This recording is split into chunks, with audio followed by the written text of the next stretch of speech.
Ventures LLP के founder Rajesh Sehgal. Rajesh ji, बहुत शुक्रिया आपका समय देने के लिए। राजेश जी, सीज फायर हो गया, कुछ छिटपुट खबरें आ रही हैं वायलेशन की, लेकिन उनमें बहुत ज्यादा दम लग नहीं रहा है। आप जरा ये बताइए कि यहां से ग्लोबल फैक्टर काम करेंगे, अभी ड्राइव करेंगे बाजारों को, या फिर अब लोकल फैक्टर्स पर ज्यादा फोकस करना चाहिए? देखिए, लॉन्ग टर्म अगर आप देखें तो लोकल फैक्टर्स बहुत ज़्यादा मायने रखते हैं, लेकिन अभी जो स्थिति चल रही है और जो एक्सटर्नल फैक्टर्स की हम बात कर रहे हैं, ग्लोबल फैक्टर्स की बात कर रहे हैं, उनका हमारे डोमेस्टिक कंपनीज की अर्निंग्स पर, मार्केट्स पर भी बहुत असर होगा।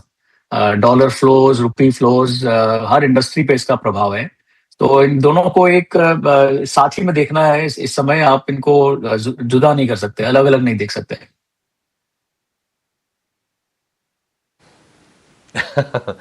राजेश जी, ये बताइए कि कल हमने देखा कि बाजार में इतनी बड़ी बाइंग आई, और बाजार में बाइंग आई है और रुपया लोअर लेवल से स्ट्रेंथन कर रहा है।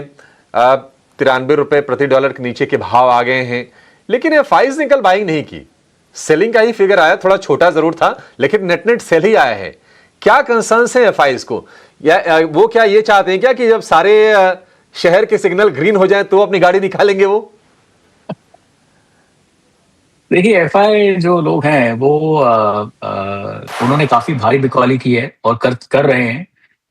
उनका जो ओवरऑल एग्रीगेट अगर नंबर देखें आप, तो परसेंटेज होल्डिंग इंडियन मार्केट में उनका एक 10-15 साल के लो पे चल रहा है।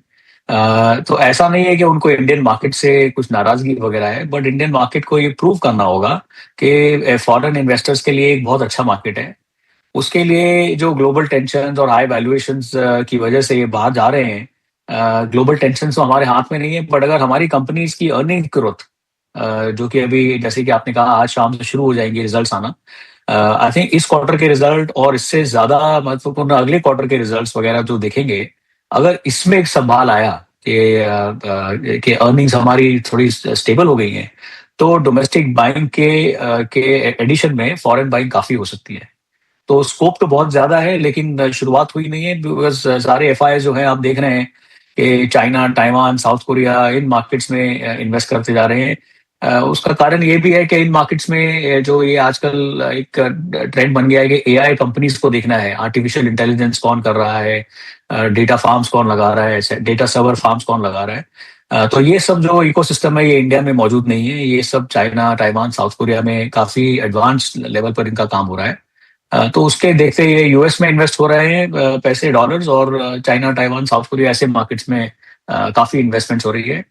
दूसरा कारण ये भी है कि जो मार्केट्स हैं चाइना वगैरह के, ये काफी सस्ते भी हैं। अगर आप इंडियन मार्केट से, भारतीय मार्केट से कंपेयर करें, तो उनकी वैल्यूएशंस काफी अट्रैक्टिव हैं, काफी सस्ती हैं।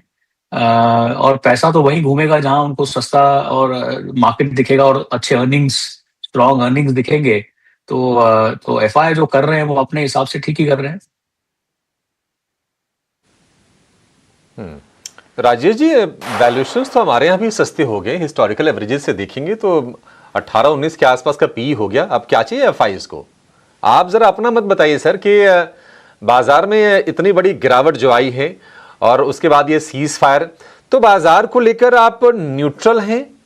गिरावट के बाद मौके देखकर आप बुलिश हैं, या फिर अभी भी आप कॉशियस रहने की ही सलाह देंगे और बिल्कुल stock specific, sector specific approach रख के बाजार में आगे बढ़ना चाहिए? नहीं, ये बहुत ही अच्छा प्रश्न पूछा आपने। आई थिंक बेरिश तो इस मार्केट में ज्यादा होने का कोई मतलब दिख नहीं रहा है, बट बुलिश भी नहीं हो सकते, क्योंकि जो ये वॉलेटिलिटी है मार्केट में, जैसे कि हमने देखा कल इतना मार्केट ऊपर चढ़ा है, आज फिर से थोड़ा करेक्शन है। तो वॉलेटिलिटी जो है दिन ब दिन और महीनों में हम देखेंगे तो वॉलेटिलिटी लेवल्स बहुत ज्यादा है। तो इसके देखते और अर्निंग सीजन जो शुरू हुआ है, हमारा अप्रोच मार्केट में यही रहेगा कि सिलेक्टिव बाइंग हो, जहां पे काफी करेक्शन हुआ है और अर्निंग्स अच्छे आने की उम्मीद है, या अच्छे अर्निंग्स आ रहे हैं और कंपनी के परफॉर्मेंस में इम्प्रूवमेंट दिख रहा है। आई थिंक ऐसी कंपनीज ढूंढना है। तो सेक्टर वाइज भी अगर आप देखें तो 2-3 सेक्टर है जो हम काफी समय से हमारा ध्यान लगा हुआ है, जैसे कि फार्मास्यूटिकल्स है, यूटिलिटीज हैं, बैंकिंग है। आई थिंक एक थीम अगर आप मुझे पूछें कि कहाँ इन्वेस्ट करना चाहिए, कैसे सोचना चाहिए, तो उसका बहुत ही साधारण एक तरीका ये होगा कि आत्मनिर्भरता को आप फॉलो करिए। जहां जहां पर हमें लग रहा है कि ये कंपनीज इंडिया को सेल्फ सफिशिएंट बना सकती हैं, आत्मनिर्भर बना सकती हैं, आई थिंक उन कंपनीज में काफी बिजनेस आएगा।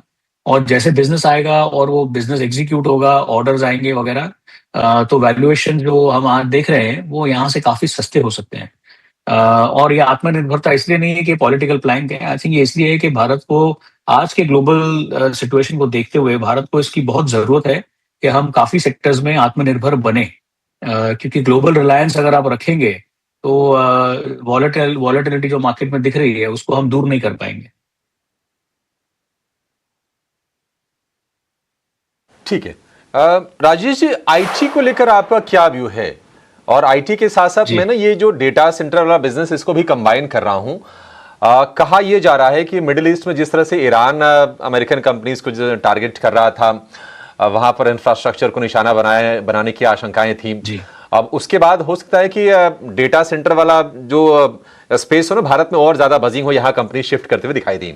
तो आईटी को लेकर क्या आप सलाह देंगे निवेश करने की? क्योंकि अभी भी ईयर टू डेट 20% 25% सारी के सारी कंपनीज डाउन हैं। या फिर दूर रहें, हम क्यों समय खराब करें आईटी में जाके और वेट करें कि अब सिचुएशन बेहतर हो तब बेहतर हो? नहीं नहीं, ऐसा नहीं है। आईटी बहुत अच्छा सेक्टर है और आईटी ने पिछले 20-25 साल में काफी वेल्थ क्रिएट किया है हमारे भारतीय लोगों के लिए। और आगे चलते भी सिर्फ फर्क इतना होगा कि आईटी में हमें थोड़ा सिलेक्टिव होना पड़ेगा। हमें उन कंपनीज को ढूंढना है और उन कंपनीज में इन्वेस्ट करना है जहां ये एआई वगैरह के जो प्रोजेक्ट्स हैं वो लोग एग्जीक्यूट कर पाए। तो जो बड़ी कंपनीज हैं जैसे कि इन्फोसिस, टीसीएस वगैरह बड़ी कंपनीज इंडिया में जो हैं, आई थिंक ये तो वो ट्रांजिशन कर लेंगे। आज नहीं करेंगे, थोड़े धीरे करेंगे, कोई जल्दी कर लेंगे, बट वो ट्रांजिशन हो जाएगी। बट छोटी कंपनीज में अगर आप देख रहे हैं, आईटी सेक्टर अगर आप पूरा देखें तो उसमें काफी छोटी कंपनीज हैं, मिड कैप्स हैं, स्मॉल कैप्स हैं। आई थिंक इनमें जो एआई की जो टेक्नोलॉजी आई है, ये जो दौर आया है एआई का, इसमें कुछ कंपनीज आगे निकल लेंगी और कुछ कंपनीज पीछे रह जाएंगी। और इनमें जो जो सिलेक्शन प्रोसेस है वो बहुत बहुत इंपॉर्टेंट हो जाएगा। तो आईटी एज अ सेक्टर अगर आप कहें तो आईटी सेक्टर में हमारा ये मानना है कि थोड़ा आपको सिलेक्टिव होना चाहिए। और जैसे कि आपने डेटा सेंटर्स की बात की, ये कोई भी नहीं चाहता कि उनका डेटा सेंटर ऐसे ज्योग्राफी में रहे जहाँ वॉर हो या अर्थक्वेक्स हो या कोई भी डिसरप्शन आए। तो एक तो इंडिया में, भारत में हमने एक रूल बनाया था कि हमारा डेटा इंडिया में ही रहना चाहिए, तो उसके लिए डेटा सेंटर तो यहाँ बनाने ही होंगे आपको।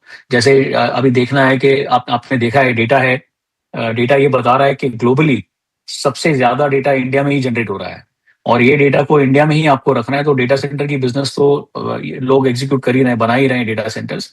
बट आई थिंक ये ग्लोबल अनसर्टेनिटी जो हुई है मिडिल ईस्ट में, जहाँ पे काफी क्योंकि एनर्जी की प्राइस काफी कम है और डेटा सेंटर बहुत एनर्जी इंटेंसिव सेक्टर है, क्योंकि वहाँ एनर्जी प्राइसेस कम है, वहाँ काफी डेटा सेंटर की बिजनेसेस है। ऐसा नहीं है कि सभी यहाँ आ जाएंगे, बट काफी बिजनेस यहाँ आने की उम्मीद तो जरूर है। हमें सिर्फ ये देखना है कि वो डेटा सेंटर्स को हम रिन्यूएबल एनर्जी से पावर कर सकते हैं कि नहीं, कितना किस हद तक कर सकते हैं। सोलर हो गया, विंड हो गई, एक्सेट्रा। जी राजेश जी, जब हम शॉपिंग करने जाते हैं तो सबका फोकस यही होता है, जो भारतीय जो मानसिकता होती है कि सस्ता मिल जाए और अच्छा मिल जाए। तो बाजार में तो चीजें बहुत सारी सस्ती हो गई हैं, तो इसमें ये कंफ्यूजन बस ये है कि अच्छा क्या है।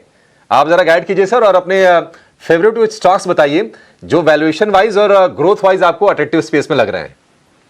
जी जी, नहीं देखिए, वो ये भारतीय मेंटालिटी तो है कि अच्छा भी चाहिए, सस्ता भी चाहिए।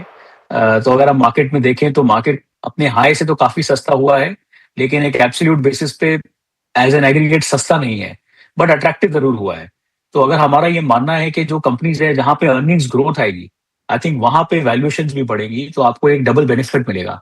तो हमारा जो रिसर्च का फोकस है वो यही है कि उस कंपनीज को ढूंढा जाए जहां पे ऐसा लग रहा है कि अर्निंग्स ग्रोथ आएंगी, बिकॉज अर्निंग्स ग्रोथ अगर आएंगी तो वैल्यूएशन भी बढ़ेंगी। स्टॉक स्पेसिफिक तो कुछ मैं बात नहीं कर सकता हूँ, लेकिन सेक्टर वाइज अगर आप देखें तो जैसे कि मैंने फार्मास्यूटिकल कहा, यूटिलिटीज कहा, बैंकिंग कहा, आईटी में हमारी चर्चा हुई, बट एफएमसीजी भी अगर आप देखिए तो काफी एफएमसीजी कंपनीज जो हैं उनकी जो प्राइसेस हैं वो काफी करेक्ट हुई हैं।